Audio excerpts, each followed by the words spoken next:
Okay, just as when the left says everything Daily Wire says is fake news. Not true. You have to say what we said is wrong and what exactly that is, and then we can talk about whether it was fake news or not. Okay, other things that I hate. So there are certain statements that you get to make in the United States if you're not a white person that if you reverse the races would be utterly out of bounds. There's an MSNBC panelist who yesterday was talking about threats to America. Her name is Shapiro. She's the founder of Gen Why Not.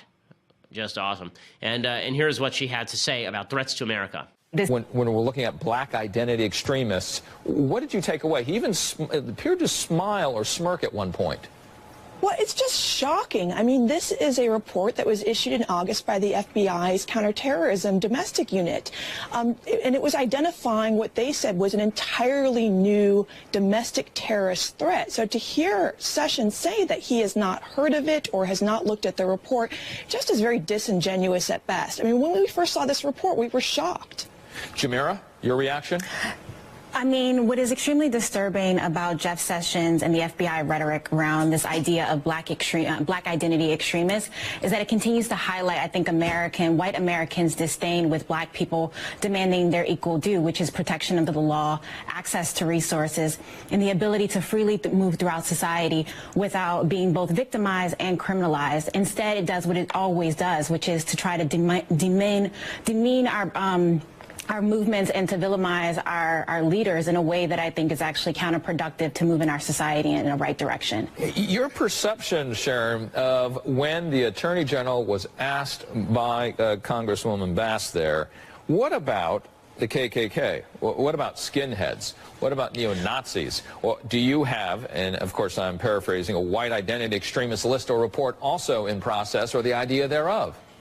Well, that's precisely the problem, and that's precisely what is so disturbing about Sessions' remarks. So, you know, of course, there have been FBI reports previously on the threat of white supremacists, but we know that the KKK exists. We know that white supremacy exists. The very term black identity extremist is made up. There is no such group in the United States. It didn't exist before this FBI report.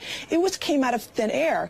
I think a former FBI agent that we interviewed said it best. It's basically a categorization for black people who scare them. It is lumping together a lot of different groups that have no other connection other than the fact that they're black. That just makes no sense whatsoever. You know, Jamira, and you're a student of history here too, does this remind you of J. Edgar Hoover and in his efforts, again, to target specific civil rights groups?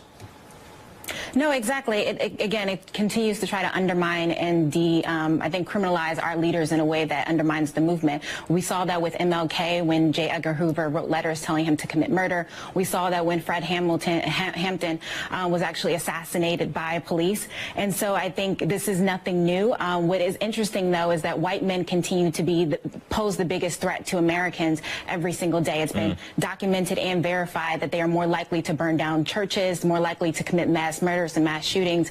And so Jeff Sessions' reality and his assessment on these people, I think, is both lacking in facts and both reality. 30 seconds to you here, Sharon. When asked again during this testimony, the Attorney General said, I have no senior member of my staff that is African American. What do you make of that? Well, that is precisely the problem. You know, whatever boardroom these FBI employees were sitting in where they came up with the idea that black identity extremist was an appropriate term, you know, had there been one African-American person in that room, I don't think that would have happened. Jamira, 15 seconds. No, I agree. We need to make sure that young people and people of diverse backgrounds are in all places and spaces where they're being discussed if we're going to continue to have honest conversations around making our community safer. Jamira Burley, Sharon Weinberger, thank you so much for... Okay, so the reason this was coming up is because there was an FBI report on some members of Black Lives Matter, supposedly, or at least what they were calling black identity extremists, people who were sort of black radicals who are involved in violence. That does exist. It happens, and it's something that the FBI has been focused on. And she says the white men are the greatest threat. White men are not statistically the greatest threat when it comes to murder, but the idea that the racial linkage is the one that matters. Can you imagine if somebody said black men are the greatest threat to America? Yeah, it's just insane. Black men are the greatest threat to human beings across the United States. Like, what in the world? But you can say this about white guys, not even statistically true. I mean, if we're talking about murder rate and we're talking about groups of people who are disproportionately likely to murder, or rather disproportionately involved in murder cases, let's put it that way, who represent a disproportionate share of murderers, it is not white people, actually. But that does not mean that black people are more likely to murder as like individuals, or that white people are less likely to murder as individuals because of race. That's silly. And if the white people said anything like that, they would be accused of racism. But MSNBC panelists can say this sort of stuff, no problem, and everybody just sort of shrugs. Let's go through a few of these groups and whether they are victimized in the United States. First of all, let's go through people at the top of second to the top of the intersectional hierarchy. Let's go through folks who are black. So the idea from the Black Lives Matter group movement is that if you are black, you're inherently victimized in the United States, that the U.S. Is making you a victim right now. It's not that the U.S. has made you a victim in the past. That we all agree. I mean, the fact is that if you're a black person living in the United States and you have a grandpa who lived in the United States, he was living under Jim Crow if he was living in the South. If you go back far enough, then he was living under slavery. So to pretend that there hasn't been victimization of black folks in the United States in the past would be silly. It'd be silly and stupid because, of course, that's not true. But the idea that the United States, as currently constructed, is designed to harm black people is also not true. So one of the arguments that's made is that black folks are disproportionately poor in the United States. Now, some of that is absolutely attributable to the fact that generational wealth exists, and that if your grandpa wasn't that rich, there's probably a better chance that you're not quite as rich. That's true. But government cannot decide to correct cosmic injustice. Okay? Current day injustice does not fix past injustice. Saying that my grandfather hurt your grandfather, therefore you get to steal my wallet, that is not justice. And pretending that government can come in and rectify all cosmic imbalances, all historical imbalances, actually perpetuates current injustices. The reality is, in a free country, it's not about fixing historical wrongs. It's much more about making sure that right now you have the right to equal access. Right? And what that means is, again, not that you're going to have equal wealth. It doesn't mean that we have to give you money. It doesn't mean that we have to have affirmative action. It does mean that no one can get in your way. This is the basic American right. The basic American right is no one can get in your way. And if someone gets in your way, then we get them out of your way, because that's what the Constitution is designed to do. Fortunately, all of this works. The idea that there's a disproportionate number of black people in poverty simply because of Jim Crow or because of slavery, that is definitely not true. Okay, the black middle class was growing faster in the 1950s than it was growing in the 1960s after the end of Jim Crow, and that has nothing to do with racism.